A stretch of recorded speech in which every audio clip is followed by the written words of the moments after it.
వాళ్ళ తల్లిగారు వాళ్ళ సోదరుడు తన న్యాయమైనటువంటి తన కొడుకు అక్రమ అరెస్టుని జగన్మోహన్ రెడ్డి తన స్వార్థ రాజకీయ ప్రయోజనాల కోసం వాడుకొని వదిలేసినటువంటి కోడికత్తి సీను కుటుంబం 5 సంవత్సరాల నుంచి పోరాడుతూ ఉంది. మా అబ్బాయికి న్యాయం చేయండి, మా అబ్బాయిని అక్రమ కేసులో ఇరికిచ్చారు, ఏ తప్పు చేయనటువంటి వ్యక్తి, ఏ అవినీతి రికార్డు, ఏ క్రైమ్ రికార్డు లేనటువంటి కోడికత్తి సీను ఆ రోజు జగన్మోహన్ రెడ్డి ఉచ్చులో ఒక అమాయకుల్లాగా దొరికిపోయాడు. ఆ రోజు ముఖ్యమంత్రి కావడం కోసం ఎయిర్పోర్ట్లో కోడికత్తితో గీయించుకోవడానికి బొత్స తమ్ముడు కోడికత్తిని మరి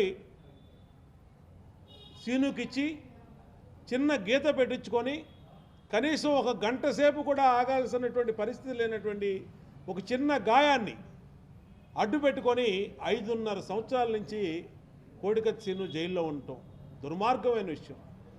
న్యాయ వ్యవస్థ కూడా ఆలోచన చేయాలి. ఒక అండలేని కుటుంబం, ఒక ఎస్సీ కుటుంబం, ఒక ఎస్సీ అమాయకమైన కుర్రోడు మరి అతన్ని ఈ విధంగా ఏ విధమైనటువంటి అండ లేదని చెప్పి మీరు నిర్లక్ష్యం చేస్తూ ఉన్నారు. ఈరోజు రాష్ట్ర వ్యాప్తంగా సమతా